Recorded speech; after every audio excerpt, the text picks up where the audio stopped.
the Air Force Academy? Well, when I graduated from high school, I really didn't care to go into education anymore. Right. And I had applied for a West Point appointment, and that didn't come through. I think some big football player got the job. So I went to work for a friend, digging ditches and doing roofing.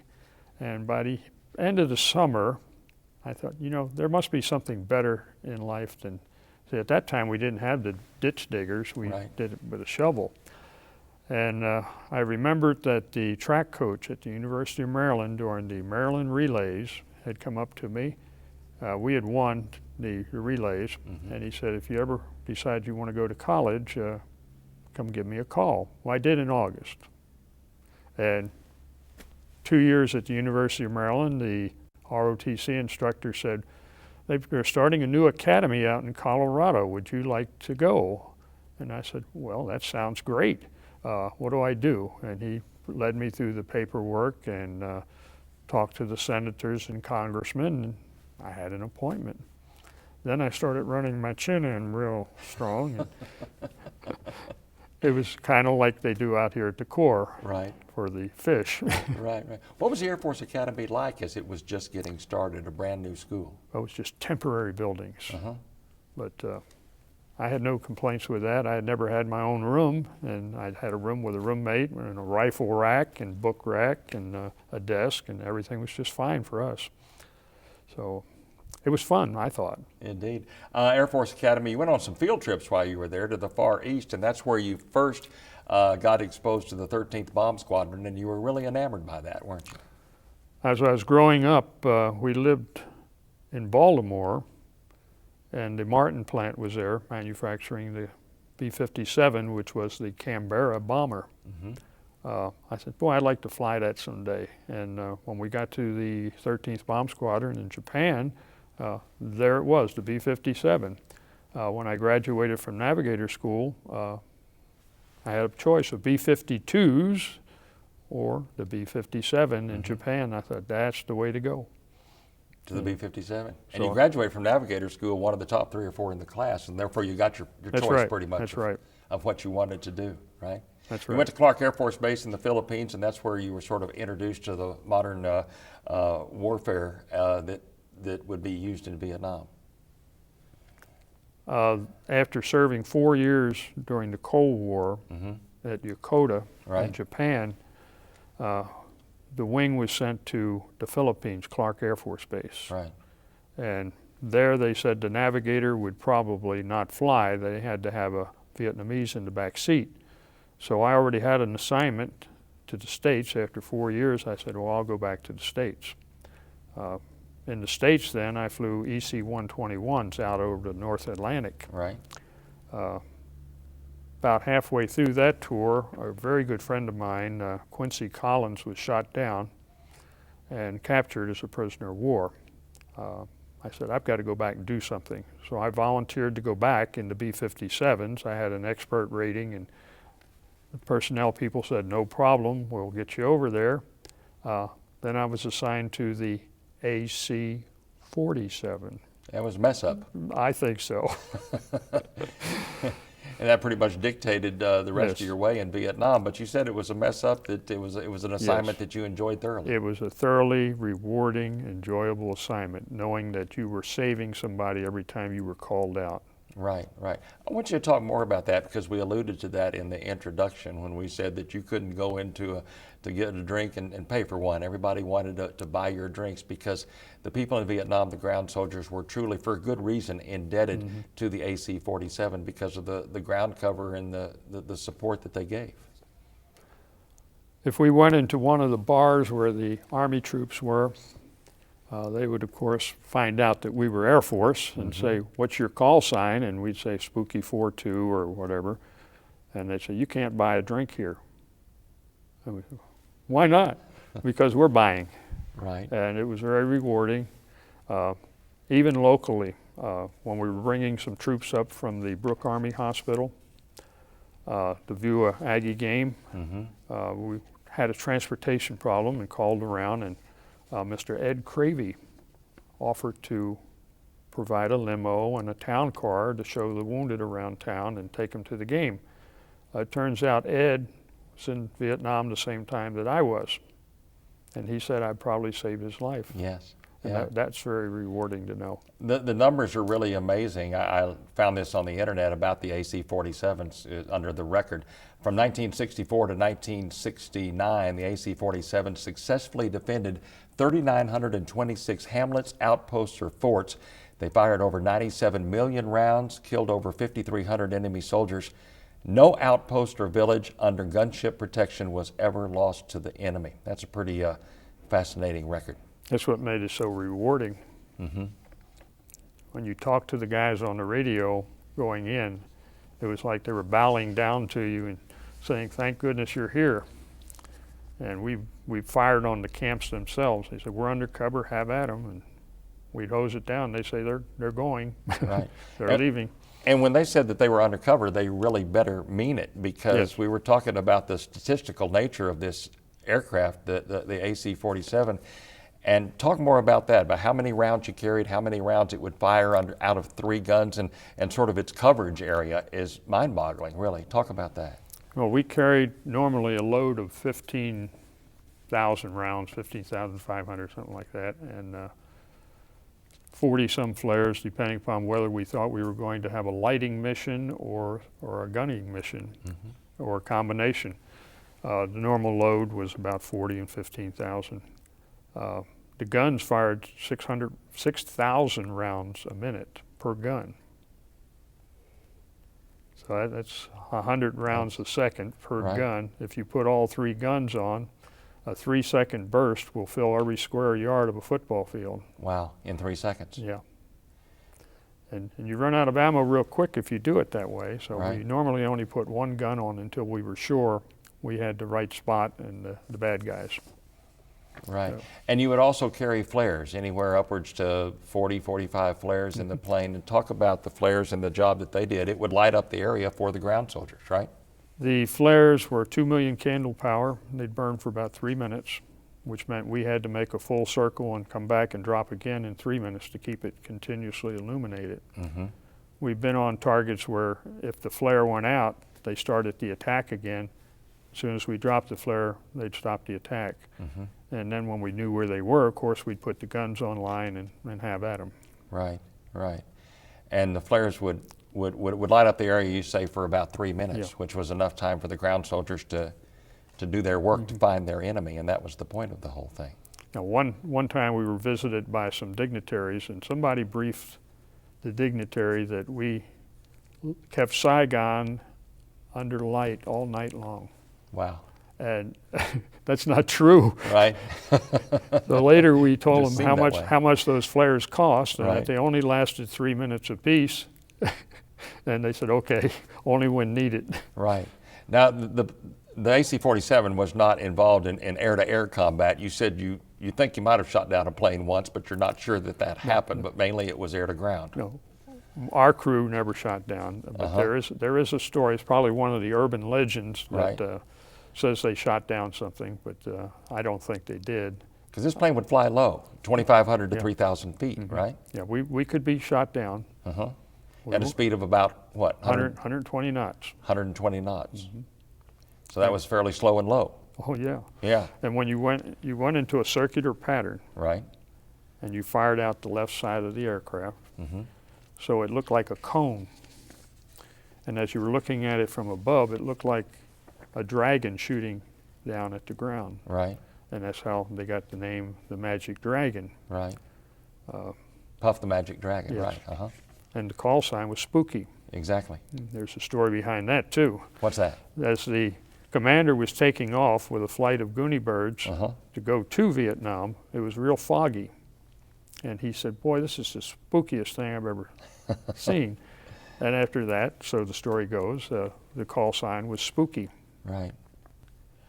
What, Lieutenant Colonel Parker, was it like, if you can go back that far, in the Navigator? As a navigator, you sat behind the pilots, is that right? What do you recall as far as your fear factor, your thoughts about where you were, what you were doing? Most of these missions, I guess, were at night, right? All our missions were at night. Yeah, we're at night. What personally were your thoughts about your own safety, your own mortality, what you were doing? You were a young guy. At that time, we were all young. We were invincible. Right. On occasion, we weren't supposed to, but we would fly low over certain areas to see if we could draw ground fire. That's foolish, but we did it, and we survived, and we did draw some ground fire and fired back. Right. And I don't know, it was so rewarding that we never really had that fear factor, except one night, we saw all these explosions underneath of us. Right. We were flying just a cap around Saigon and Benoit Air Base. And I immediately got on the radio and called the Tactical Air Control Center, and they said, "Whoops, where are you?" And we told them, and they said, "We've lost you on the radar. You just survived a B-52 attack." So evidently we were just behind where the bombs were dropping, and if we'd have been a little bit ahead, we'd have been wiped out for sure. And the B-52s would have been able to say they took down an airplane. Exactly, albeit the wrong one. You mentioned when we were talking the other day about your work in Intel, and I guess that came after your flying time in Vietnam. And also, I want you to talk about that, and also a situation where you were involved with Bud Day, who I looked up was actually the most highly decorated soldier of Vietnam, was a POW for some 67 months, Bud Day. Talk about your job in Intel and that. Well, I volunteered to go back for another 6 months flying the Goonie Bird, and personnel got into the act again and said we needed a target intelligence officer. Right. I said, I'm not a target intelligence officer. And they said, well, yes, you are. You went through the bomb school. When you look at photographs, so you're a target intelligence officer, and we have to have one up there. So I went up there, and I was the senior man as a captain because the lieutenant colonel had already left and he hadn't been replaced. My job then became briefing the commander, basically. Right. We worked with the OSI, we worked with the Koreans, we had undercover agents out in the field giving us information. I was on duty when Bud Day was shot down, and the junior officer came in and said, "Sir, we need you to pull the authenticator cards for Bud Day. They've been shot down." And that was, really gets to you. Yes, sir. And I've talked with Bud. We've exchanged a few Christmas cards, and right. He's doing good work now and trying to get the benefits for the retired people as promised.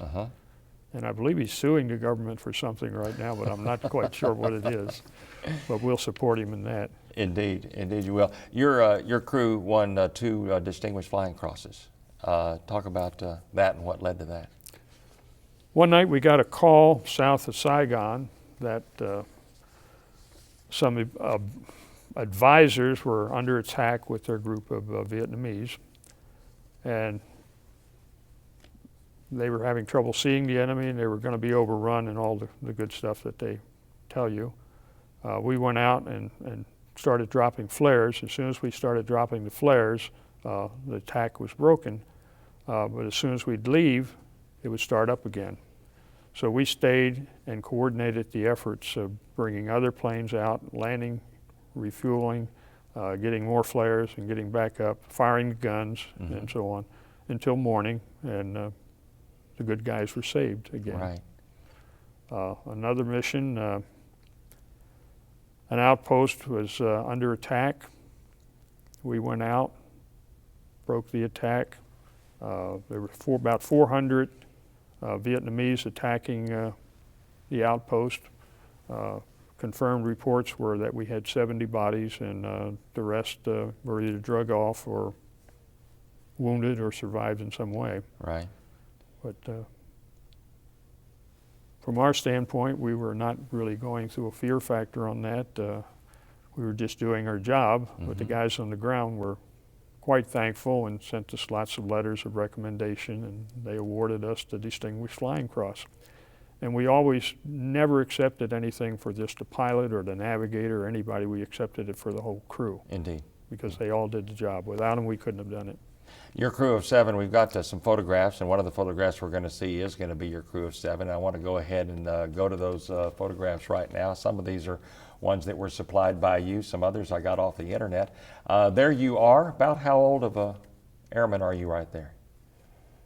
I'm about 25 there, Uh-huh. and that's in the B-57 in Japan. I see. I looked young, didn't I? Yeah.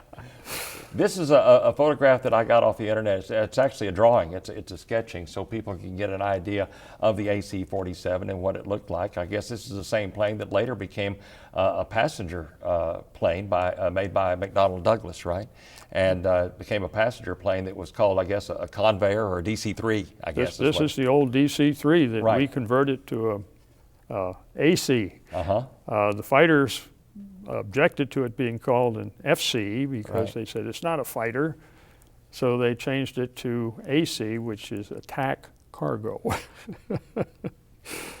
And as you can see, the guns, so the 3 guns were all coming out of the left side of the plane, is that right? One gun came out the cargo door, Uh-huh. and the other 2 came out the windows. The windows right next to after the cargo door. Well, forward of the cargo Forward door. of the cargo door, And okay. flying at 3,000 feet Yeah. in Vietnam got quite chilly.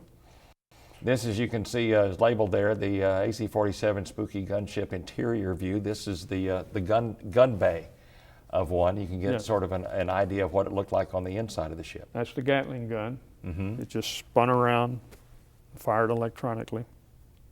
So each one of those, like we said, fired about 6,000 rounds a minute. 6,000 rounds a minute for about 18,000 rounds a minute because there were 3 guns coming out of it. Not a lot of interior decoration inside of those. No, it's those not. planes. This is a photograph of the outside at night of one of the guns firing, and I guess that's a pretty realistic view of what it looked like. They had tracers interspersed between the regular rounds, which gave you a stream that looked like the dragon going after you. Right. And I think that was as scary as anything else for the guys on the ground that survived. Indeed. Seeing that burst of fire coming at them, they didn't hang around very long in most cases. I don't imagine. Okay, we'll move on to the next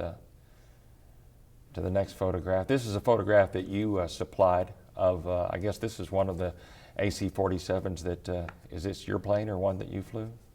We flew a lot of them. You flew a lot of Yeah. them, but that's still. There were a total of 53 eventually in Vietnam. 15 were shot down or crashed or right. hit by a mortar round. We also had to contend with that because the Army was firing mortars and the Navy was firing salvos. Right. We had to fly around them. I don't think any of our planes were hit by a mortar round, but we don't know what took some of them down. They were tough airplanes. They were. They were. We took some pretty good, or our aircraft did, Right. but some of them took off parts of the tail and so on. That's a crew. There's your crew of 7, and you, I believe you said you're the one on the far left. Far left. Of that photograph. So about what year do you think this would have been taken? Was this in Vietnam? This would have been 1966.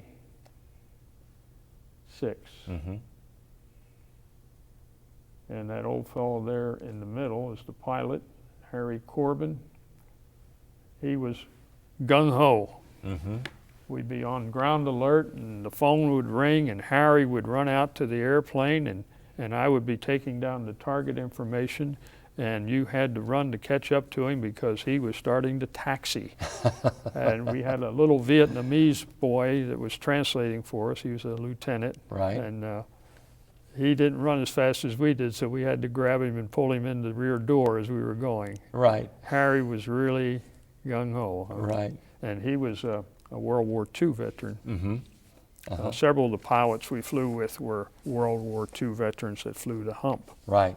I want to talk about your relationship with the 13th Bomb Squadron and the Bomb Squadron Association, of which you are a member, and I believe you either are or were the first vice president of this association. It's an association that indeed has reunions. Talk about this association. I know it means a lot to you.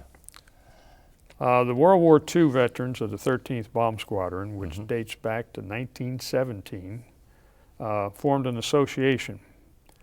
That was a very close-knit association of World War II veterans. Right. They didn't want to accept the Korean War pilots and navigators into their group.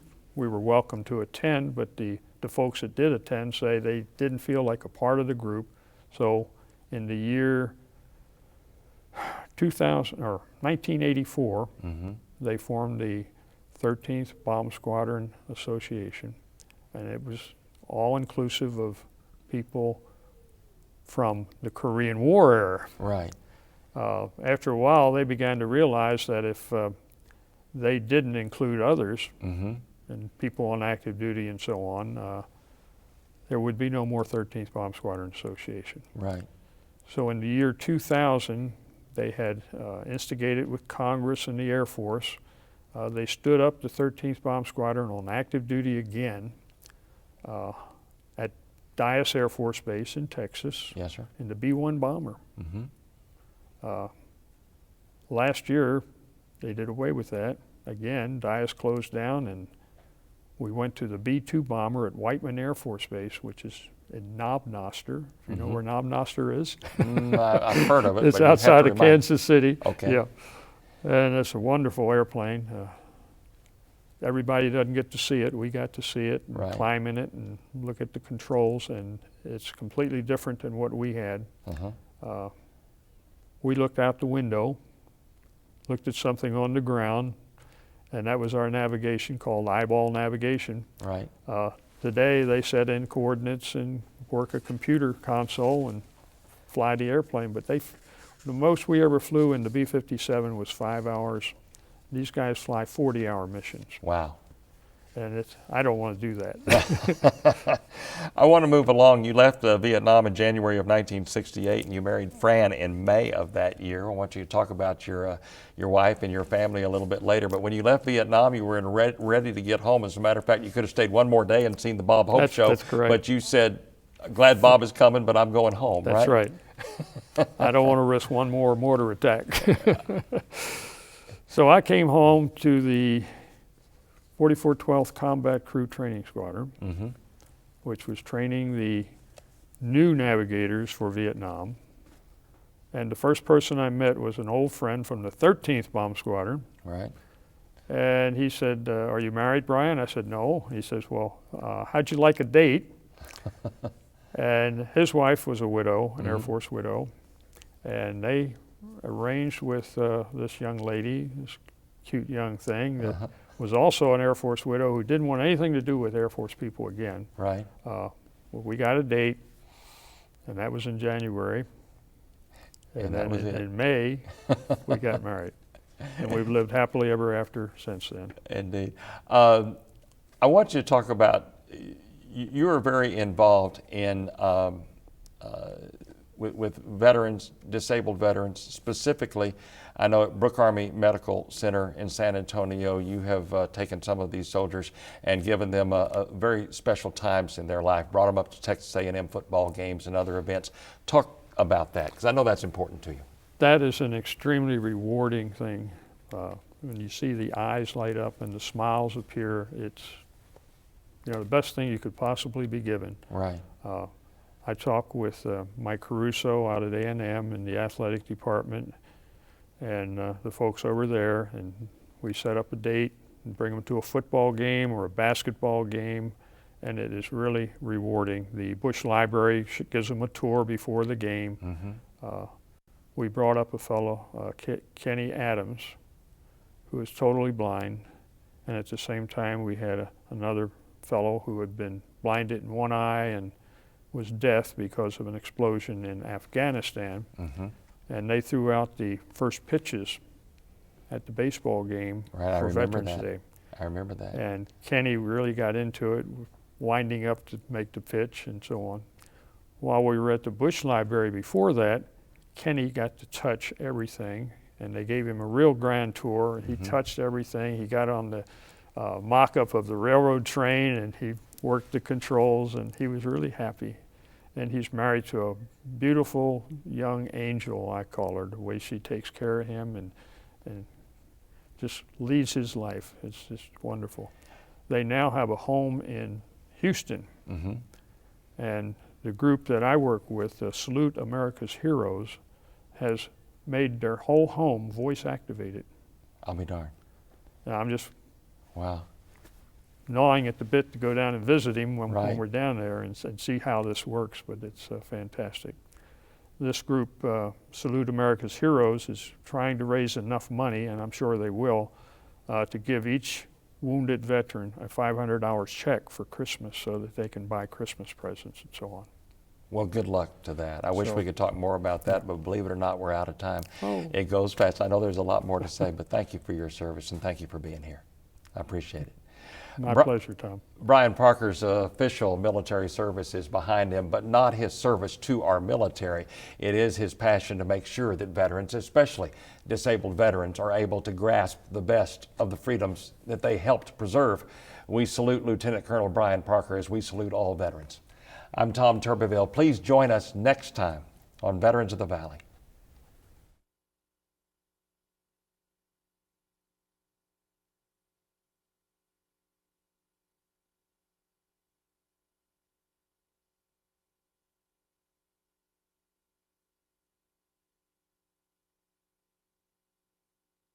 And not say anything. I'll do that. We're going to do the promo, and then they'll give us the okay to go.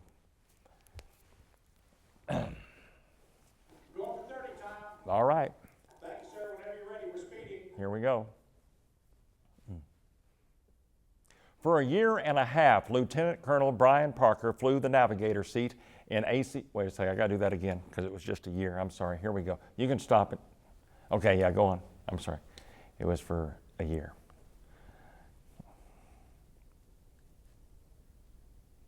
All right, here we go. For 12 months, Lieutenant Colonel Brian Parker flew the navigator seat in an AC-47 gunship in Vietnam. It was the attack plane that saved thousands of lives. You'll hear his story. You'll hear how he serves today's military veterans. Hi, I'm Tom Turbiville, inviting you to meet Lieutenant Colonel Brian Parker on Veterans of the Valley. It's coming up Friday at 8:30, Saturday and Sunday at 6:30, right here on KAMU TV. Perfect on timing. Let's do one more for safety to demonstrate. Okay? We're speeding. Okay.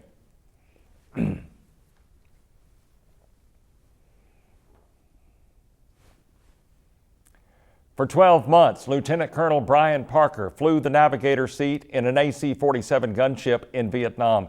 It was the attack plane that saved thousands of lives. You'll hear his story and hear how he serves today's military veterans. I'm Tom Turbiville, inviting you to meet Lieutenant Colonel Brian Parker on Veterans of the Valley, coming up Friday at 8:30, Saturday and Sunday at 6. No, I'm not a historian. I'm a World War II buff, to use an overused term, and a military. That's what I meant. Yeah, I am. I didn't serve myself. I grew up in the Vietnam era. I was a freshman in college in 1966, and so I watched it all with my student deferment, and then I left school, went back to school, but when I went back to school, I didn't have my student deferment anymore. I was classified 1A when they had the first lottery. And so I nervously watched the lottery. And fortunately, my birthday came up very late in the process. I don't remember what number it was, but I knew that it was above 300. And so I never was drafted, so I never served in the military, just my timing was such. So I kind of look at this interest that I have and this doing the TV show, and I also do this on radio also, as just sort of my substitution for serving, is by talking about others who did. Do you know the folks over at KBTX? Mm-hmm. Yeah, sure, know him very well. Yeah, Mike Wright is the general manager. He's a Yeah. very good friend of mine. Drawing a blank. Let me get something just a second. Okay.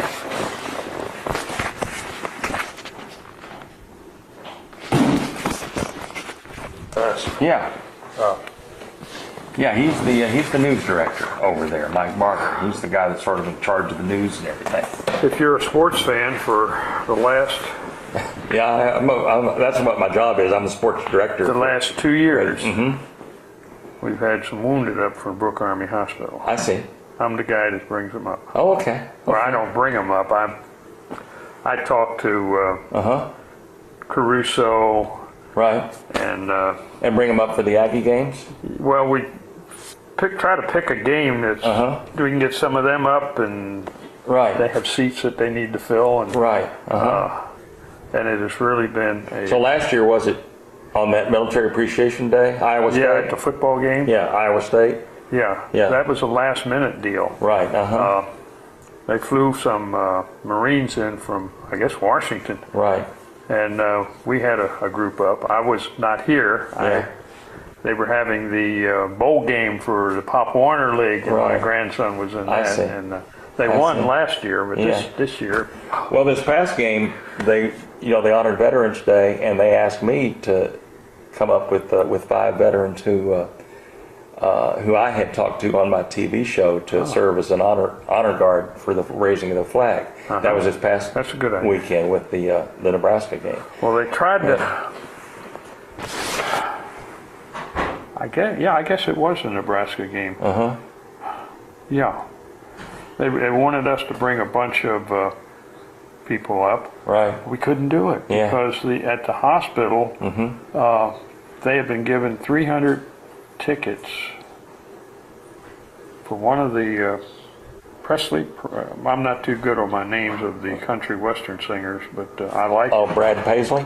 Brad Paisley there in San Antonio. I see. And So that's what they were doing. they were all going there. Yeah. So Yeah. the Aggies got second choice. They got second choice. And Yeah. the one I really enjoyed was the basketball game. Not the basketball game, the baseball game. Veterans Day, where they lined up all the veterans. Yeah. Yeah. And Yeah. That was something. we That had was- the blind guy do the pitch. Right. I remember that. There's 2 guys, Alan Hornaday and Kenny Adams. Right. And Kenny Adams, totally blind. Alan's blind in one eye. Exactly. Alan got blinded. He got really torn up by one of those explosive devices and threw him up in the air, and he ended up with an engine block on his chest, Yeah. and he nearly died. And Yeah. he's blind in one eye and can't hear out of the other, And, Right. and then Kenny can't see at all. Yes. And Kenny, when we took him through the Bush Library, he sat there at that train model and beep beep and Wonderful. and the tour guide, I can't remember his name, let him touch the Bush painting. Oh, really? 2 bushes. Yeah. Kenny, Uh-huh. it's just amazing how fascinating. how that kid went through, and they explained to him about the car sitting there, and Right. he was just enthralled. But the whole time, here's this blind kid that's, had his life destroyed, and his wife is an angel. Oh, God. And he is cracking a joke a mile a minute as you're going. And you say something to him, and he comes back like that with a comeback, and it was just. Wow. Now he's in Houston. The Salute America Heroes, which is the organization that Sergeant Dan Vargas works with. He's the guy on the scene down at Randolph that goes over to Brook. Salute America Heroes has got his house in Houston. I don't know if they bought him the house or not, but they have fixed it up so that everything in it is voice activated. I'll be darned. Now we got to go down and pick up a relative of hers who's sickly in Houston, and we're going to bring her up here in December for Okay. a few days. Uh-huh. We're going to try and stop by Kenny's and Right. see this voice-activated house. Oh, man. Oh, wow! That'll be. But this fascinating. Salute America's Heroes is doing that, and now they're giving out $500 checks as far as they'll go, so that the wounded veterans can have a nice Christmas. Yeah. It's a shame that we have to do so many of these things Right. with charity Yeah. rather than the government. Yeah. The armed services taking care of it. Yeah. And They do the minimal, they rehab them, they turn them out on society, Yeah, they got they their do. retirement pay, but Think of all the other things a that- carpenter doesn't carpet anymore when he's blind, Right. and a roofer with one leg doesn't work anymore, so they're When you without. think of all the other things our tax dollars go for, you. Yeah. Yes. Yeah. Well, tell me about your service Oh, and God. and sort of. It's 20 years is a long time. Yes, sir. I entered service through the Air Force Academy. Okay. I was in the first class, 1959 graduation. Uh huh. How I got there is unique in itself, because when I graduated from high school, though I was way up in the class, Where was that? Where did you go to high in school? Baltimore, Maryland. Uh-huh. And there's another story. We lived in Baltimore, and that's where the Canberra bomber was being built at that time, B-57. Mm-hmm. And that comes in a little bit later in my career. Mm-hmm. But when I graduated from high school, we didn't have any money.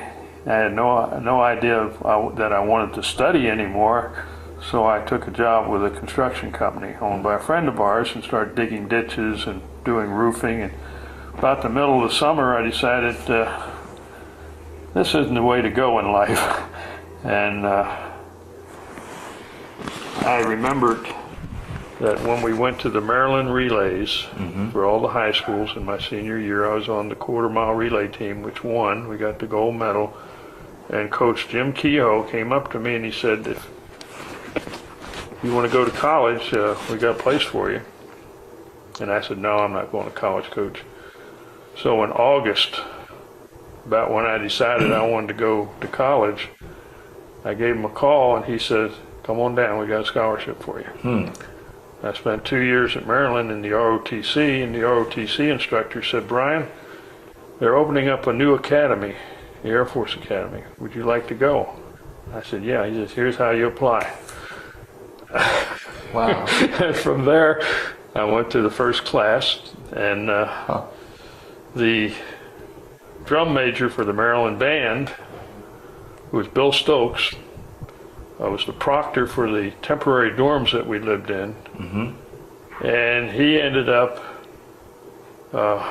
not graduating with a commission, because the year he graduated, they said pilots only. So they offered to take him in as the band leader at the University, or not at the University of Maryland, but at Washington, D.C. And when he reported for duty, they said, Bill, we're going to send you TDY to start the band up at the Air Force Academy. So that first day, we're standing there with our chins run in, and here's this guy doing this with the baton, and I said, damn, that looks familiar. And it was Bill Stokes. And, Come from Maryland. and we still have contact with him. He lives in Colorado Springs. He never left Colorado Springs. Colorado Springs. I'll be darned. He was the drum major for the Air Force Academy band for 30 years. Till he retired, and now he's still living there, and he met his wife there and so on. And that's a great story. we always stop and see him when we go in and send him Christmas cards and everything. Right. Quite a guy. He's got I don't know how many degrees, Wow. but he was never approved to become an officer because of his very limited vision. He can hardly see. Look out there. Fantastic guy. Air Force Academy, we went on a summer field trip to the Far East. We went to the 13th Bomb Squadron, which was flying the Canberra bomber, and I said, boy, that's one of the oldest squadrons in the Air Force, and that looks like a fun airplane. I'd like to do that someday. Well, after graduation, I went to nav school at Mather, and graduating, I was in the top 3 or 4 graduating for the navigation school. And they gave us a list of where you wanted to go. Here is 13th Bomb Squadron, B-57s. I went to B-57s. There, we had the nuclear mission. Couldn't have nuclear weapons in Japan, but we had them in Korea, K-8. We stood alert about a week a month. 4 years of doing that. This is early 1960s? This is 60 to 64. Okay. Then they said,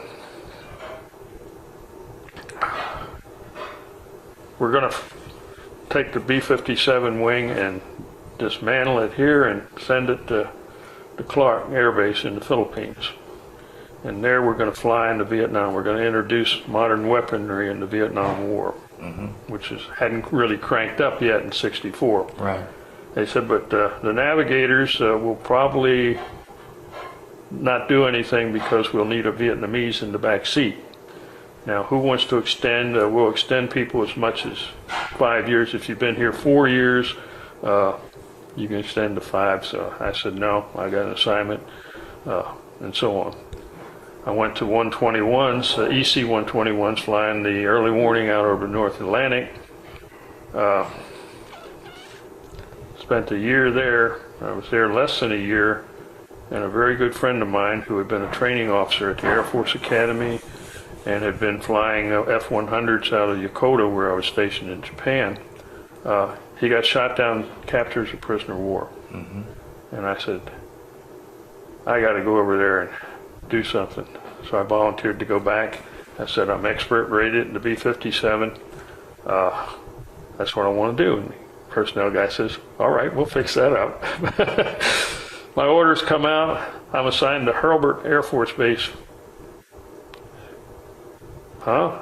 You're going to school in AC-47s. Another screw up by personnel. You know, instead of B-57s, C-47s.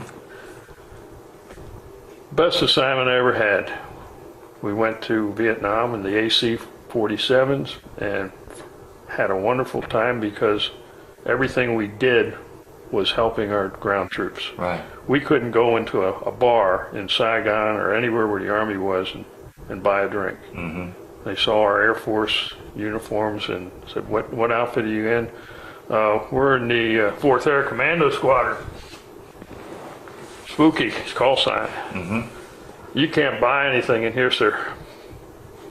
And that was the way it was. Right. Once the AC-47 got on target, we never lost a target. We never lost a battle. The camps were being overrun, and we start firing, dropping flares, and they'd vanish. Yeah. Quite a bit rewarding. I shouldn't say fun, but rewarding. Right. Exactly. Very rewarding. Exactly.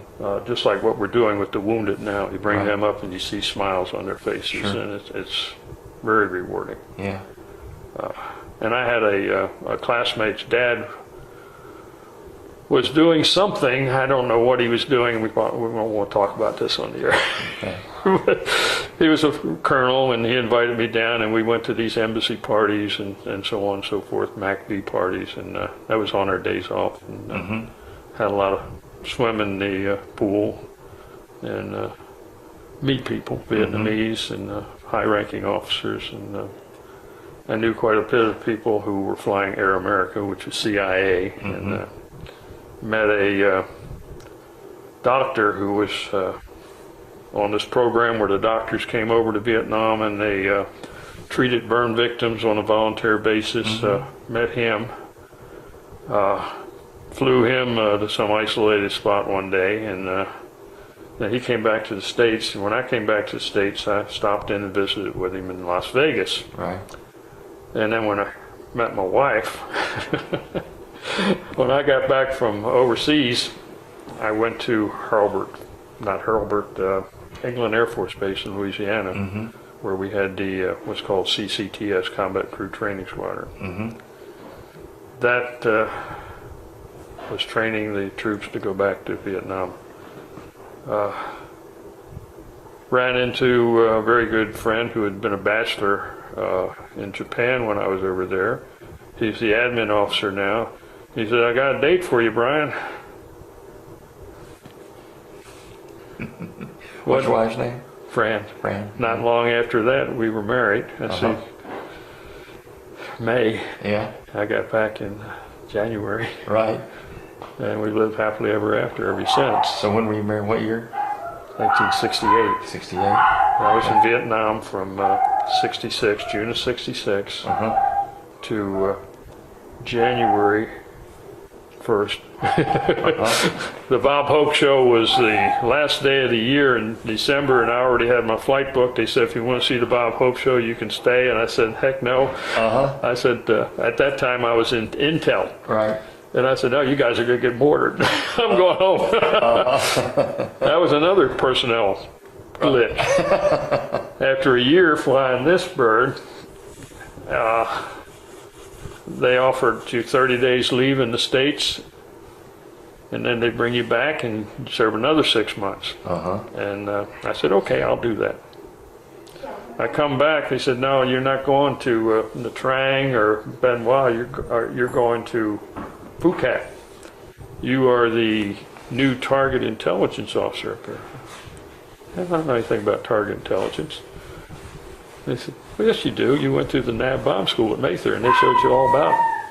using the plotters and dividers and looking at radar photos. And I got up there, I'm the senior man because the colonel had just left. I'm a captain. So the good story out of that is one night we get this invitation from the Noons up in the hills. They want senior people to come up and visit. Well, I'm the head of the intel. I'm only a captain.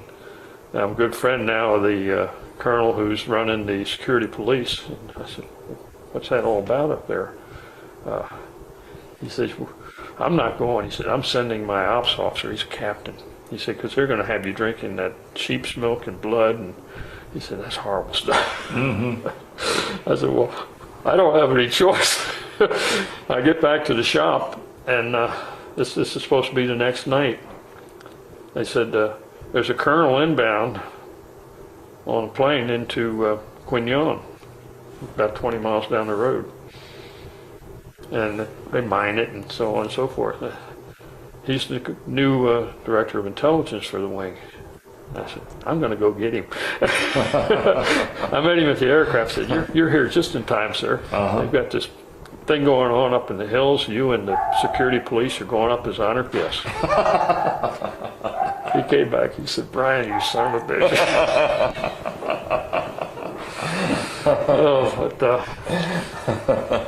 That was kind of fun. You probably heard of Bud Day. Yes. He got shot down in, I think it was November. Sometime during my tour, which was from June through December. And they said, sir, Bud's been shot down. You need to pull his authenticator card. Oh man, that was tough. And they tried to talk to people on the ground into giving him up, and they were going to give him gold and everything. And they, nope, sorry. So then he became a prisoner of war. Yeah. And got another deal now where he's trying to raise money to sue that idiot came back from Vietnam. What was his name? Terry. Oh yeah, John. Yeah. Yeah. And of course he sued for benefits too that were promised but never given. Exactly. He kind of lost that case. But, it went all the way up to the Supreme Court. Yeah. Yeah. This thing, we flew. How many missions did you fly in that? Do you know? About. Well, I can count my air medals and multiply by 10, so it's over 200. Any of them that stand out as particularly? They were all very interesting. Yeah. There are so many that I don't remember too many of the particulars. That's why I'm taking my notes and transcribing them into a CD. Were there any that you felt certain was Got two going to be DS. the last one? Yeah, but it wasn't due to enemy fire. We were flying CAP over Saigon, between Saigon and Benoit. And most of the time we were sleeping until we got called. We had two pilots and a navigator. And the navigator had his headset on, and he'd be sleeping on the floor on an air mattress. Most of the crew would be sleeping on the floor, and one of the two pilots would be sleeping. Because we flew at night, all of our missions were at night. I was flying at the time. You know, one of the pilots was there, but I was flying, and noticed all these explosions going off below us. I got on the radio and I said, TACC, this is Spooky 4-2. What the hell's going on underneath of us? They said, where are you? I told them where we were. And they said, oh shit. We must have lost track of you because you've just survived a B-52 drop. So B-52s are up here probably about 30, 40,000 feet. And we're down here and the bombs are going like this. Wow. We're right like Oh my goodness. Oh man. And I said, I don't want to know your name, fellow, but I'll kill you when I get on the ground. And that was kind of scary. Yeah. Many times we've seen the 50 cals going off in front of us with tracers Right. because we would fly a circular pattern. Right. And you'd fly a certain amount, but if you established a pattern, that's when they got you. So we would fly just a few patterns, and then we'd turn and start going the other way around. And, or from a different side, different quadrant.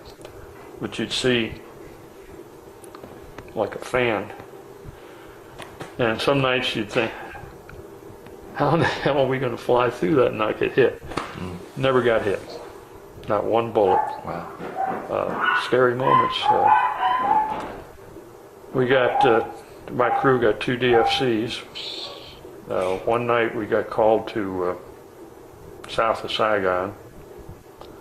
An RVAM platoon with 2 American advisors had been ambushed by, I guess, a platoon or regiment of VC.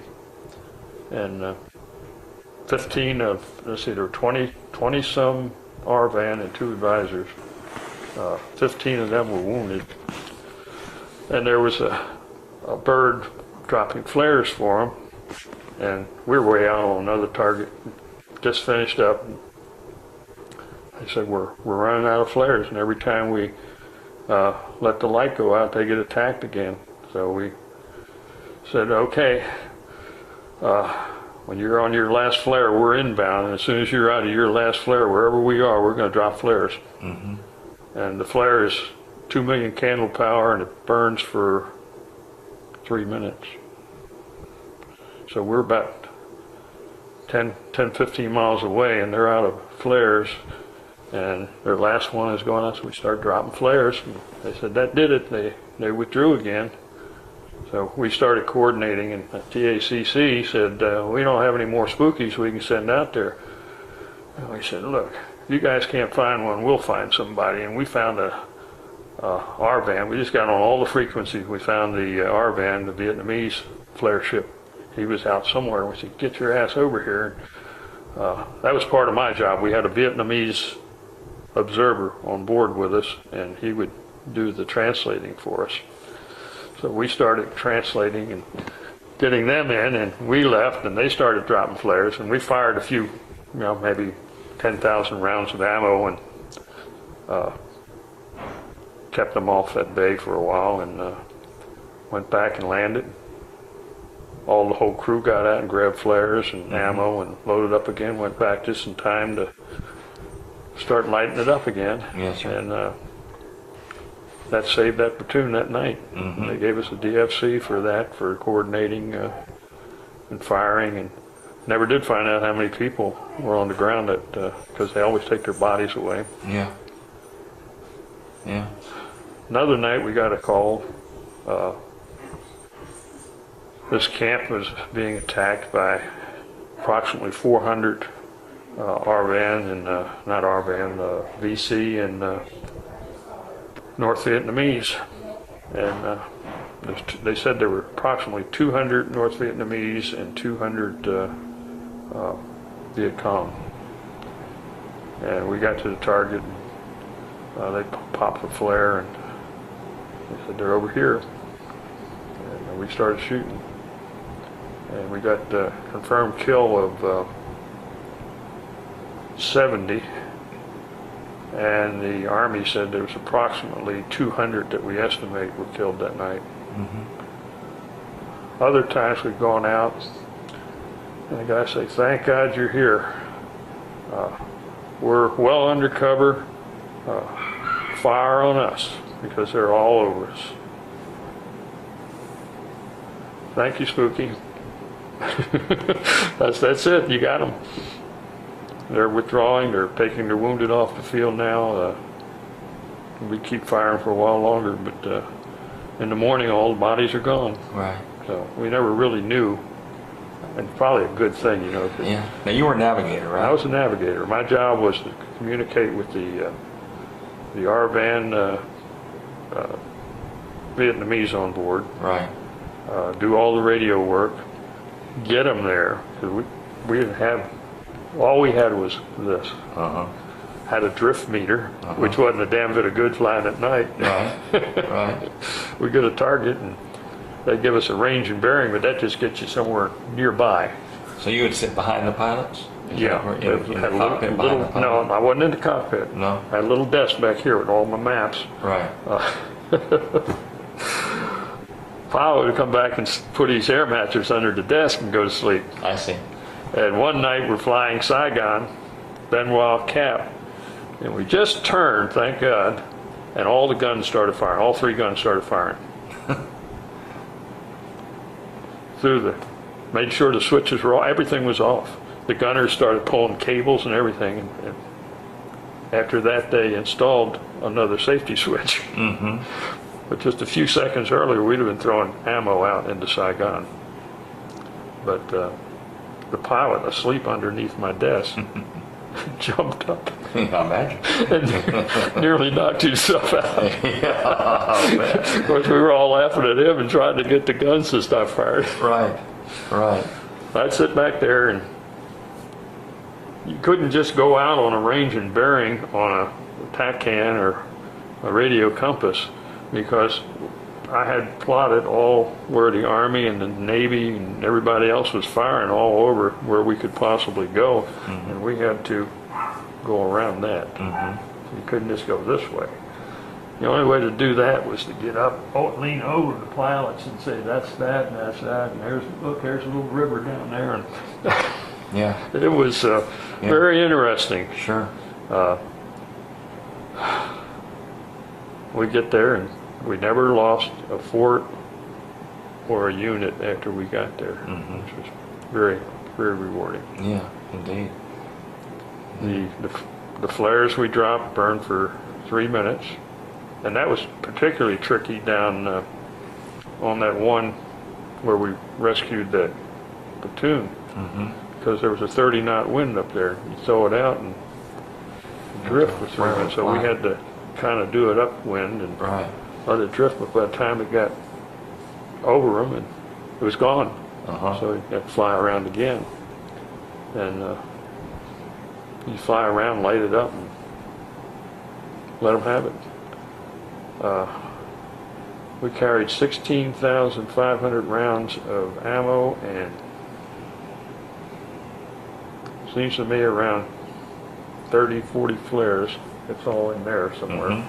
I'll review that if you ask me about it, so I know the right answer. Yeah, no, I want to read that. Yeah. Yeah. Each gun fires 6,000 rounds a minute. You put 3 guns on the line, that's 18,000 rounds a minute, and it will put a bullet in every, we used to say every square yard of a football field. I don't think that figure's accurate. I think somewhere in here, if I go back and read through it, it says every 2.5 yards. Now, it may say 2.5 feet. I don't remember, but that's enough to scare the hell out of anybody on the ground. Oh, sure. It's, Yeah. So when those people radio that they were undercover, they better be sure that they were undercover. they're undercover. Right. It's a 7.2 millimeter round, and it doesn't penetrate very much when it gets down to the ground. It's not like a 50 cal is going to explode things. Right. So is this your history, or is this? That's everything I put together. I've got several other books with certificates and things. And I got one book upstairs that this was sent to me by my gunner. My gunner, we still communicate with him and we visited with him. He retired, and he collects anything to do with the C-47, AC-47, and Mickey Mouses. I see. And he was the mayor of Custer, South Dakota, when we went up to visit with him. And he had also been a commercial bus driver. So he took us, I hope that's a buzzard. We've got guineas out there, and the buzzards like to eat them. Oh yeah, those buzzards or something. And I can't shoot them according to the sheriff unless they're in the mode of attack. It takes too long to get a shotgun out and load it and then find a suitable spot to shoot because of houses and everything, so we just had to chase them away. He took us through little tunnels and things where you could look out and see Mount Rushmore. And there was hardly room to get our car through, but he would take one of these big buses, tour buses through there.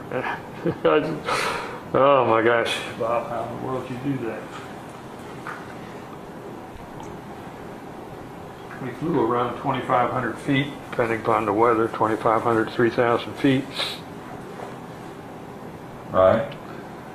The guns would fire 18,000 rounds a minute if we put them all on line, and we only carried 16,500 rounds of ammo. The weight because of the flares. So we didn't fire a minute. We fired 3-second bursts. I see. And that put out quite a few bullets. Unless we were sure, like we got them in the open, and they say fire away, you put all 3 guns on the line and give it a good 4 or 5 second more burst, and really fill up the area. A C-47, A meant like an attack C-47. Yeah, they originally called it the FC-47, but the fighter boys complained that this wasn't a fighter. Right. So they renamed it the AC Attack. And I don't know how true it is, but there's a story going around that we did shoot down an enemy plane at one time. I don't think it's true. Either had them been flying below us or coming straight in at us, and we flew all our missions in country. Somewhere in there it tells when the squadron started, and I think... What squadron were you?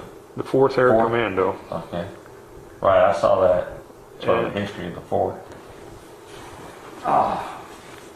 Let me give you something to remind Now, you. this was also called a gunship? Gunship. Right. This is what I gave him, and you may have that. Oh my goodness. That's what's called a challenge coin. Are you familiar with that term? You gonna give this to him? Yeah. Oh, Are you familiar with the challenge idea of the challenge coin? no, sir. It goes all the way back to the Romans and World War II and Korea and so on. There are all sorts of stories about it, but it's really gained in popularity with the current war. You can go online and pull it up. It's quite a story.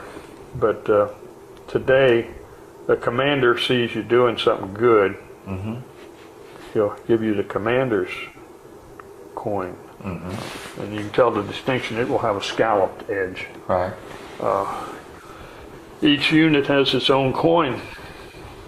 And if you walk into the bar at the end of the working day and feel like you're going to have good luck, you slap your coin down on the bar, and if somebody doesn't respond by slapping his coin on the bar, he's got to buy the bar.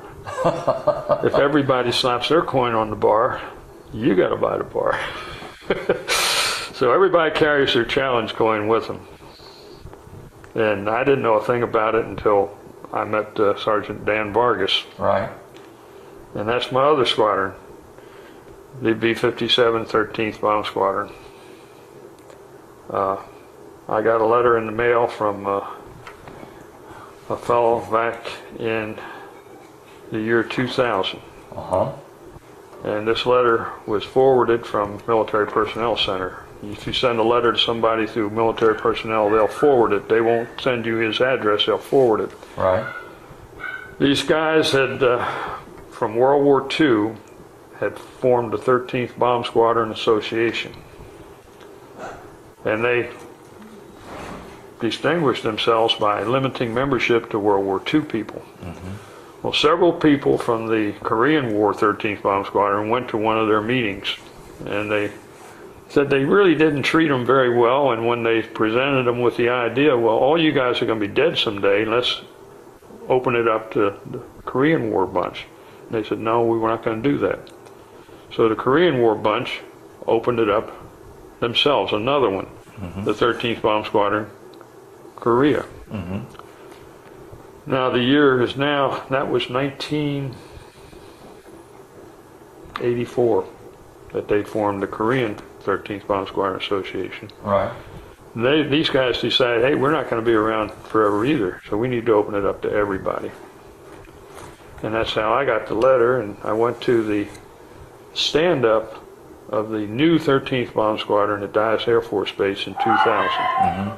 The guys in the Korean bunch had lobbied Congress and the Air Force to bring back the 13th Bomb Squadron, which had been set down after Vietnam.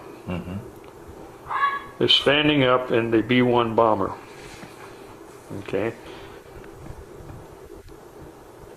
At the meeting, they decided to elect a member of the board for each era, World War II, Korea, Vietnam, and between the wars, and that was it, between the wars at that time, the year 2000. This other guy and I, at the business meeting, decided, you know, we don't need to know anything about what's going on here. These guys are all talking about the Korean War and trying to get the association stuff done, and they're not going to be talking about anything that interests us, and we've been up all night. I'm going to go take a nap, he says. Damn, that sounds like a good idea. So I go up to my room, take a nap. About an hour later, I get a call from one of my buddies. Says, Brian, we just elected you as our member of the board. I said, you better go home, because when I get down there, I'm going to kill you. But it's been an extremely rewarding job. I've met all these guys, and I've been reelected. And 2 years ago, they elected me first vice president. I see. So now I've got their coin, and as well as my spooky coin. And they didn't really have a call sign. The call signs in the bomb wing changed occasionally. It was red 1, 8th Bomb Squadron, yellow 1, and so on. But went from the SPADs in 1917, Right. B-26s in Korea, B-25s in World War II, the B-1 starting out this war. Right. In the year 2000, in June, they shut down the B-1 Squadron, 13th, and I went to that. It was in June. I went to the stand down. In September, I went to the reunion, and then in the end of September, I went to Whiteman Air Force Base Right. for the stand-up in the B-2 bomber. I see. And the B-2 bomber is something that if you have never had the privilege of being in, you've got to see it. And I don't know, you need a suit clearance and everything else to get in it, but they had all of us that wanted to go up to Whiteman for that stand-up. And now we've had our reunion at Whiteman Air Force Base this last year. Right. And of course, all the members got to stand up in that and look around, and even the wives got to look at it. How many were at the reunion? Oh, About. I guess about 150 people, but probably 50 members. Is this is all yours right here, right? This is your everything. This is I don't know how much of what was on. Yeah, I guess that is. the way it was, right? Levittow, that article there, Levittow, Uh-huh. was in 1969. He was flying on his mission, and a mortar round hit their airplane and threw shrapnel all over the place. And there was a loadmaster about to get ready to latch up a flare and toss it out, but he was knocked back. The flare was live, and Levittow threw himself on it. It hadn't ignited yet, so he managed to get it to the door and toss it out just as it went off. If that 2 million candle power had gone off, it would have burned through the floor of the airplane, control wires, and everybody on board would have been killed. Yeah, And he got the Congressional Medal of Honor for that. I see. Now, I didn't personally know him, but my gunner knew him, Bob Schilling. That's why I put that in there. It's just an accomplishment, and that's the patch. What was I going to get? Oh, I know what it was.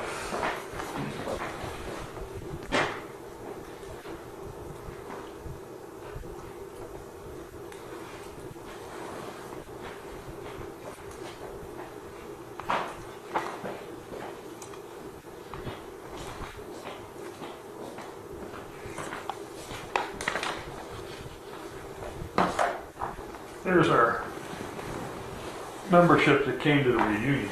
Okay. We have about 1,000 members in the association. Are you in this picture? There you are. And there's, where is he?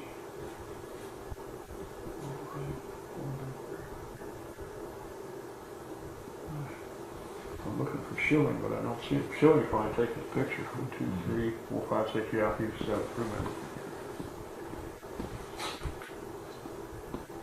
Was this your spooky or is that One of them. which one of them? We had, somewhere there it tells me that we had, I think we had 4 aircraft at each operating location. Now there is a spooky 4th Air Commando Association, but it's never going to be like this association because none of the people knew each other that well. You flew on a crew, and you flew at an operating location which only had 4 or 5 crews, and that was all you really knew was those 4 or 5 crews. And we tried to get our crew together for a reunion, and we got the pilot, and my gunner, and myself, and that was it. And we couldn't find anybody else. When somebody retires, it's easy to find them. Right. If they get out, just resign, fulfill their enlistment, Air Force loses track of them. Yeah. Where are you in this picture? Let me get a look call there. In front somewhere. Right there. There you are. Okay. My wife says, take your hat off so we can see you.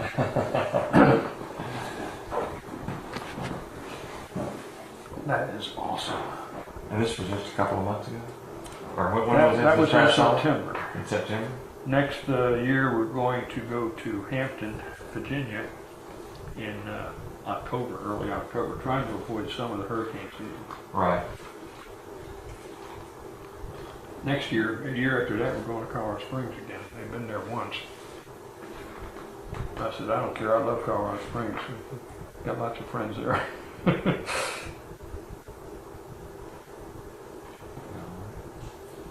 Well, I jotted down some of the names over KBTX. Tony Harrison. Yeah, I don't think she's there anymore. No? Yeah, I think she went off to somewhere on the East Coast or something, I believe. Bigger, better job. Yeah, And a cameraman named Corey. I'm not sure I know He him. was at the baseball game. Mike Barter, of course. Right, he's the news director. And then at the athletic department, I worked with Will Byrne and Mike Caruso and Rob Stewart. Sure. Over at the Trigon, Will Shank is my main contact. Right. And General Van Alstine has been very helpful. Exactly. We had a bunch up for a basketball game that started at 7 o'clock. I'm trying to think. There were about 5 or 6 space navigation. From there, I went to grad school. Had a pretty easy life since Vietnam. Went to grad school, got a degree in business management, MBA. At Air Force? At Denver University. Oh, at Denver University, okay. They didn't have very far to travel. Right. It was a move. Right. We had more stuff broken and lost in that move than any other move all over the world. The main purpose of that degree was to come to Texas A&M to teach ROTC for a tour. They were having some problems with people homesteading and I don't know what all else was going on, but they said they wanted Service Academy grads, A&M grads, and so on, to do the training at Texas A&M. So there I went, Texas A&M. Actually, when they told me I was going to ROTC and they asked where you want to go, I had never heard of Texas A&M. I asked for the University of Arizona or somewhere in Nevada or, no, you're going to Texas A&M. I said, where is Texas A&M? College Station, Texas. And I was in grad school when I'm getting the assignment, so I found a professor who had gotten his degree at Texas A&M. He said, oh, you'll love it. He said, real small town. He said, they don't even have a McDonald's. And I found out that they were opening the McDonald's just before we got here. And that was in 1973. The first McDonald's was opening. And when the kids heard that there were no McDonald's, Dad, we can't go. So that was a very rewarding assignment. Sure. With the Corps. Working with the Corps was great fun. Right. And, my eldest son and daughter have both gone to A&M. My granddaughter's at A&M now. I see. And we're Aggie parents and Aggie grandparents. Right. And just enjoy living here. It's Oh, just absolutely. fantastic. And you've lived here since 73? Lived here since, from 73 at the ROTC assignment, I went over to RAF Lakenheath, the F-111 wing, as the deputy base commander. I see. And I retired from there. I see. Don't you ask me why did I get out after I left there. I had 21 years of service. They wanted me to go fly cargo aircraft out of Charleston Air Force Base. The big C-141. I said, you want me, who has always been flying a bomber, an offensive weapon aircraft, to go from being an air commando to flying trash haulers? And I'm a lieutenant colonel.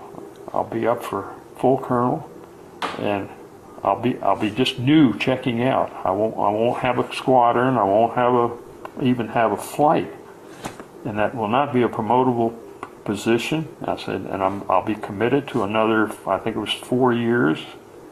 I said, I'm getting older. I said, I'm going to retire. That was my option. No, I said, I don't want that. Yeah. And the major I was talking to said, well, sir, you've got an option. I said, I know what that option is. I retire. So I retired. You retired. I came back here. Right. Because the kids were here. I had no idea what I was going to do. I took my car into the Buick dealership to be serviced, and I saw this head that had to be a Marine head, and it was Colonel, name begins with an H, who had the Marine detachment while I was here. So I got up and started talking to him, and he said, Brian, you got an advanced degree? And I said, yeah, I've got my master's degree in management. He said, oh, darn, I was hoping it was in engineering, because the increased enrollment, we need you. He said, but go see Bill Mobley or Dean Muse over at A&M. He said, they are looking for people. Okay, what the heck. So I saw Dean Muse that afternoon, and he said, go over and see Bill Mobley. He said, I think we need you, but I don't know if we have a classroom.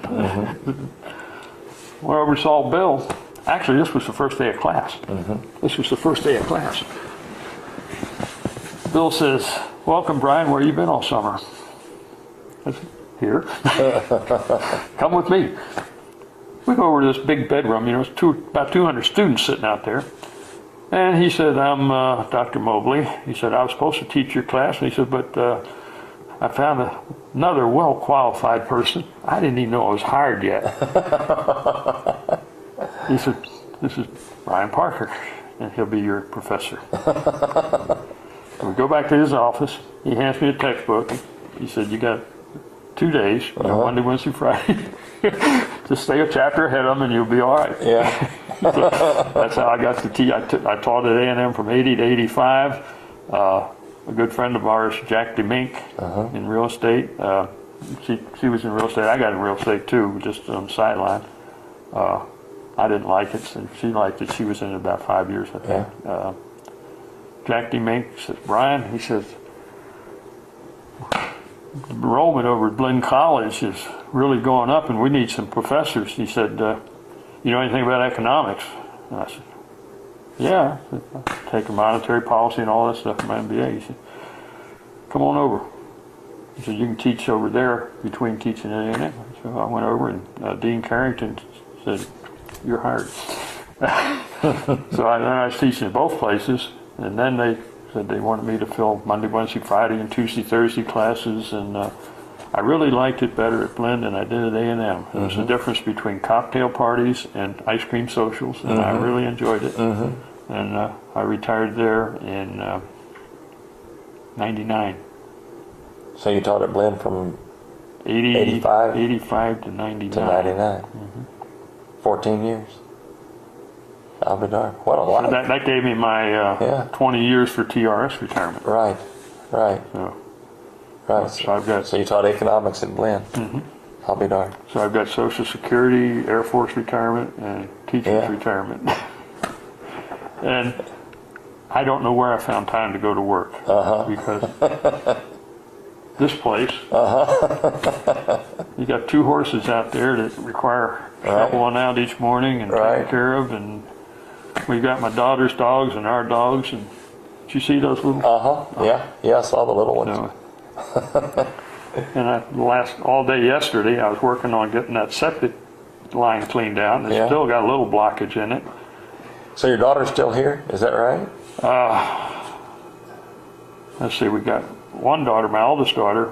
She's got her RN. And she's doing surgery over at the, I think it's at the Med Center where she's been working. My youngest daughter is a physical therapist, massage therapist. She didn't get the physical therapist, she got the massage therapist license. And she does work for Coach Fran. I see. He sends people over to her and so on. And she's hoping that there'll be an opening at A&M someday. Right. Now she just works out of a massage parlor and does very well. Right. If you look at her arms, she's just... Yeah. And she's a tall girl. She's almost my height and blonde, good looking. I guess that's maybe where Coach Fran likes to go. Yeah. But she's met a lot of people. She's met Buppy in doing her work. And Right. Now Buppy, turns out, came over to our house one day with Louis Cheek. Do you remember that I remember name? Lewis. Louis Cheek. Yeah, he... The Twin Towers, Louis Cheek. And, Right, he played offensive lineman when I was working at A&M. I was sports information director. For my friend, I saw Lewis just a couple of weeks ago. He came down for... I'm going to have to get on him. We went out to his daughter's volleyball games at G. Riley White. And boy, finding your way around G. Riley White when they're playing on gym floors on 3 or 4 volleyball games on the same court. We finally found her and watched and talked to his wife and got caught up on everything. And Lewis had to go somewhere else. Oh, he went hunting. So I haven't seen Lewis since 1974. No, 77 when we went over to England. Yeah. He went pro football, and then he got out of pro football, and he's doing some sort of I think he's selling tires, or Is that right? I'm not really sure about it. He's selling something. Big tire distributorship or whatever. Right. I've got his picture up here on the wall. Yeah. You might want to look at those little Yeah, I did. pictures. I did. I'm not going to bring them all down to the station. Now, we do this not at KVTX, but at KAMU. Yeah. Yeah, over on campus. So where will I park? You'll park behind KAMU, just behind the building. You know where KAMU is, right across from the... I've been over there. Yeah, right across from the former students' building there. Back in 1975, I guess it was. Uh-huh. I brought the the spokesman for the B-1 bomber program Oh, is that right? over to be interviewed. Or he to was be interviewed over there? A&M, and I took him to the Lions Club down in Navasota and Yeah. different places. Yeah. They didn't buy that model. Uh-huh. They bought the B-1B model years later. Right. There's Lewis behind the spider, left over from Halloween. Yeah. And I guess that would have been in, well, they had the, what I did with the other picture. they had the 86 team reunion, I guess, of the Southwest Conference. See, they were all in my championship. class, Uh-huh. Management 105, Right. because everybody had to take that basic course. Yeah. And Yeah. Now, Lewis was from Fairfield, wasn't I think so. he? Yeah, Fairfield was his hometown. He was a roper, Right? and he brought his dad down, and I thought Lewis was big, and his dad was bigger. Yeah. They got on a horse and their feet nearly drug. Right. That's that's my wife's Natchitoches Uh-huh. hat. Natchitoches, Louisiana. She went to Northwestern. Mm-hmm. That's the Air Commando hat. It won't fit. All these hats. I've got the Australian bush hat upstairs. We Right. did an exchange with them, and it's too small. Yeah. It's all strength with time, I guess. That's the 13th Bomb Squadron hat. Right. One of those is Bomb Commander of the Month from the 13th Bomb, and one of those is from the year I spent in the EC-121. Uh-huh. The guys in my photo lab did this for me. Yeah. These are just Right. four IDs. I don't know Right. any of them, but that was sent to me. Yeah. Uh, Do you have any, This is my photo lab guys did this. oh, okay. They did it for anybody in the combat support group that was leaving. They'd Right. make them up a nice picture. Yeah. Time magazine. Time probably wouldn't appreciate it. This is clear, 15, and calm. No clouds, 15 miles visibility, and calm. May your weather always be, and that's from the 4412th. That was the Combat Crew Training Squadron. Wow. That's They nice. got more junk, you know. They're going to have one hell of a state sale. These are my horses. What beautiful saddles. Yeah. This is national championship. I've got everybody but him. There he is. That's your national champion? Yeah. So I told Do you have any, every guard, right? no, Jackie Sherrill. Uh-huh. I sent Jackie Sherrill a horseshoe. I Right. told him to hang it over the door as they go out. I don't know if he did or not. He said he did. Uh-huh. I said it's from a national championship horse. Uh-huh. I said you got to hang it up so the luck doesn't flow out. Right. I tutored the guys in the athletic department, Yeah. and we had a NCAA rule. You couldn't do anything special for the team. Right. So you'd have a big football room. Uh-huh. At that time, it's the big one's bigger now, but Right. all the football players in my class would be there, and the night before an exam, I'd give a complete review. But anybody in the class was welcome to come. Nobody else came except 3 girls. I see. And all they were looking for were dates. Do you have any other pictures of yourself from the 60s or anything like that, or any official mug photograph or anything like that? I don't want you to look for it. It's not necessary. It's not. This is from the commander of the D1 squadron. Uh-huh. He flew all these miniature flags on a mission over Iraq and during Freedom Day, it's called. Right. And he presented all of us in the leadership of the association with that. Well, I was telling you about the coins. I started out with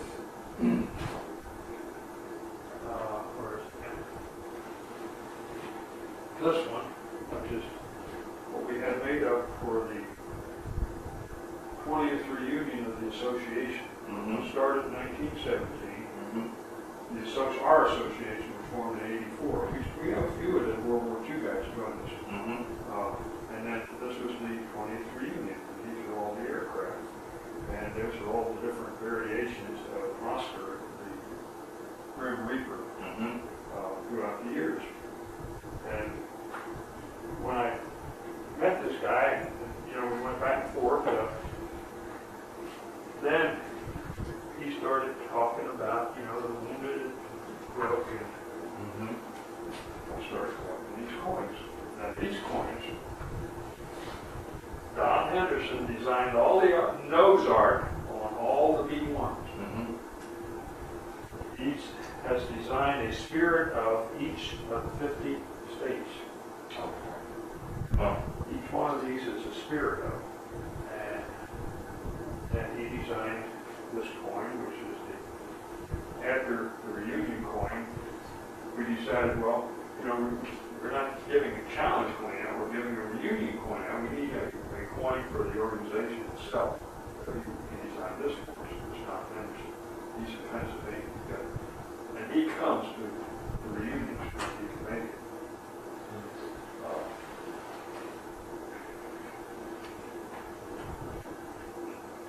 That's the 519 bomber where the B2s are, and it's presented to me by their chief command master sergeant. That's the top enlisted guy. And I value that one more than the other one. This one has a story behind it. This is the command master sergeant at Lockheed. This is the enlisted rank. When I did Lockheed work.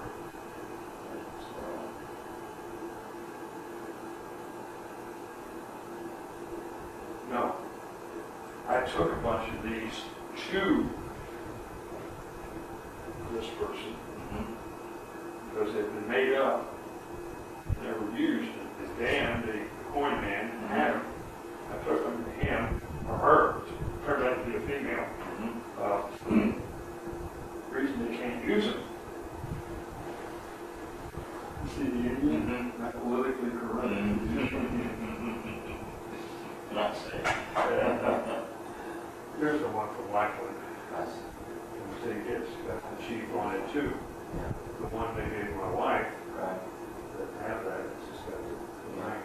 So that's a historical coin now. You never see another one like that unless we get over this political correctness. But then from there, it just kept exploding. I've done enlistments for the National Guard, and there's a few National Guard commanders' coins in there. And that's the actual bomb squadron coin. It's a little different. They have the epoxy on it. That's from Dias.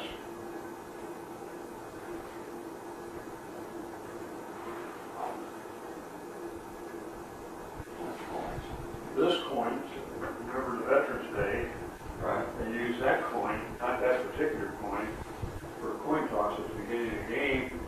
And then Dan gave all the players and all the participants a coin.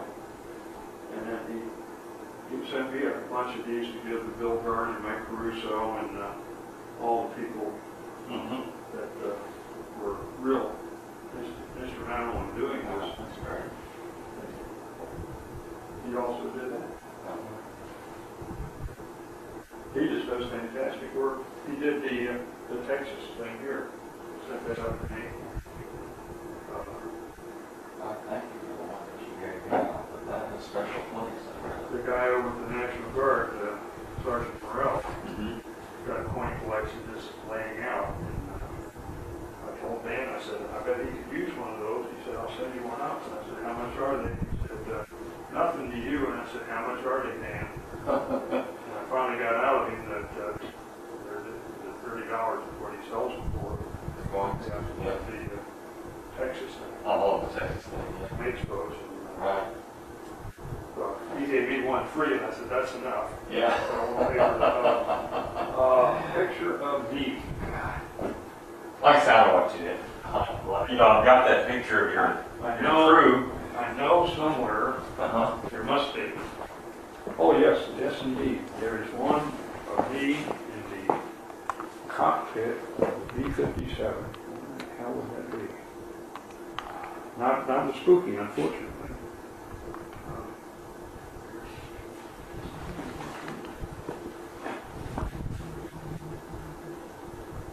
I'll tell you what, if you want it, You can bring it with you tomorrow. I'll find it. Yeah, if you want to, yeah, if you can find it and bring it with you tomorrow, that would be good. That'd be good. Can I borrow this book and give it back to you tomorrow? Oh, I was going to read it again to refresh myself. Oh, okay. Okay, no, that's fine. That's fine. No, that's fine, because I've got enough here just from the things that you... The AC-47. And talk more about that, about how many rounds you carried, how many rounds it would fire out of 3 guns, and sort of its coverage area is mind-boggling, really. Talk about that. Well, we carried normally a load of 15,000 rounds, 15,500, something like that, and 40-some flares, depending upon whether we thought we were going to have a lighting mission or a gunning mission, or a combination. The normal load was about 40 and 15,000. The guns fired 6,000 rounds a minute per gun. So that's 100 rounds a second per gun. If you put all 3 guns on, a 3-second burst will fill every square yard of a football field. Wow, in 3 seconds. Yeah, and you run out of ammo real quick if you do it that way. So we normally only put 1 gun on until we were sure we had the right spot and the bad guys. Lieutenant Colonel Brian Parker won 2 distinguished flying crosses and survived a B-52 drop at his time in Vietnam, and tomorrow he'll talk more about that. I'm Tom Turbiville. This is Bravo Brazos Valley. Yesterday we introduced you to Lieutenant Colonel Brian Parker of College Station, navigator of the AC-47 Spooky gunship in Vietnam. Hi, I'm Tom Turbiville. This is Bravo Brazos Valley. Lieutenant Parker was a recent guest on Veterans of the Valley on KAMU TV.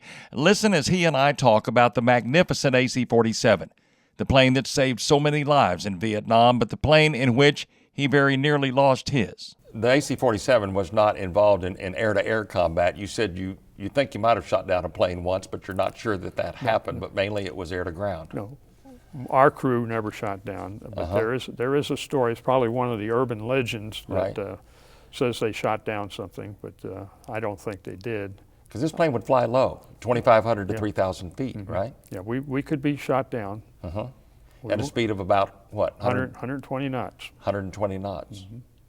So that was fairly slow and low. Oh, yeah. Yeah. And when you went into a circular pattern. Right. And you fired out the left side of the aircraft. So it looked like a cone. And as you were looking at it from above, it looked like a dragon shooting down at the ground. Right. And that's how they got the name, the Magic Dragon. Right. And the call sign was Spooky. Exactly. There's a story behind that, too. What's that? As the commander was taking off with a flight of Goonie birds to go to Vietnam, it was real foggy. And he said, boy, this is the spookiest thing I've ever seen. And after that, so the story goes, the call sign was Spooky. Right. What, Lieutenant Colonel Parker, was it like, if you can go back that far, in the navigator? As a navigator, you sat behind the pilots, is that right? What do you recall as far as your fear factor, your thoughts about where you were, what you were doing? Most of these missions, I guess, were at night, right? All our missions were at night. Yeah, were at night. What personally were your thoughts about your own safety, your own mortality, what you were doing? You were a young guy. At that time, we were all young. We were invincible. On occasion, we weren't supposed to, but we would fly low over certain areas to see if we could draw ground fire.